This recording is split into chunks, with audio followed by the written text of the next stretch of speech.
So basically the reason that we're here, this is 4-3-3. We are in blue, if you guys can see that. And the area that we're going to focus on is this attacking third in this space right here.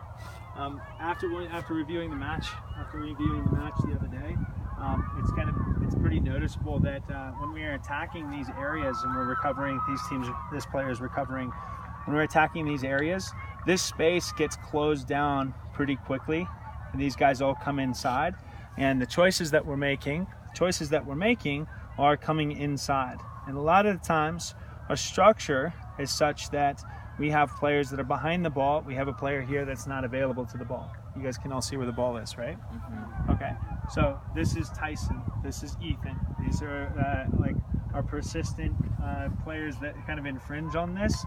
And part of the reason that we're taking poor choices, making poor choices when we go forward, is we don't have the structure when we receive the ball and we're entering that third, right? So what structure am I talking about? People wide. You made the gesture, right? With what else? Depth that allows us to move the ball forward. So seven, we're hoping that you guys can get into these spaces here and create a little bit of a space between the 3 and the 3 and the 5 on this side. Does that make sense? 11, you have the same role, and you're basically trying to stretch these guys out to create space here. Now 9s, typically we have you guys playing in front of a defender here, which gives you the opportunity to do what exactly? Turn. Can you turn with the defender on your back? Play off. Lay off. Depends on Distribute who you are. the ball. Right. How often does that come off for us? Never. You said it, right? Never. Right. So what we're going to do, we're going to start out with a little bit of a warm up. It'll have some passing and receiving. We'll get you guys stretched out.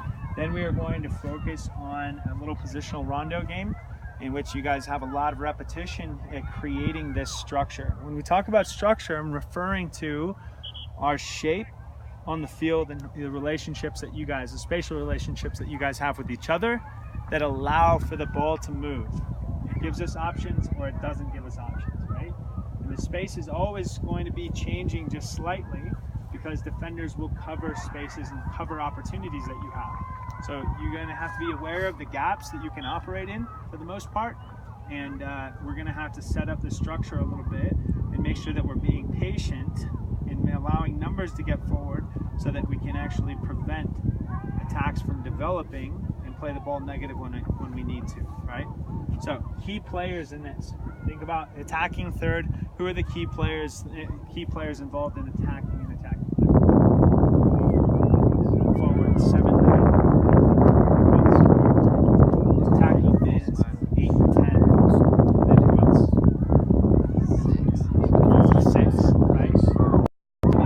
Center backs, not critical to our operation scoring, yet your supportive role is absolutely critical in covering that space. Goalkeeper, not super critical. Outside backs, it varies a little bit depending on how high we get up the field, right? But the key players here are going to be 9, 10, 8, 7, 11, and the 6, right? So we're really going to focus on a lot of repetition for you guys to create these chances, right? So width and depth, changing your position, playing with an open shape, keeping your head up, and then every space that you run into should give you the opportunity to do something, right? Whether it sets you up to play the 9 through, if it sets you up for the next pass, sets you up to shoot. Every space that you get into should have a purpose. And if we do that, I think we'll be able to improve our movement, and I think we'll actually convert more chances, and everybody will have to work a lot less when we lose possession, right? Okay, so that's it. I'll set up the activity.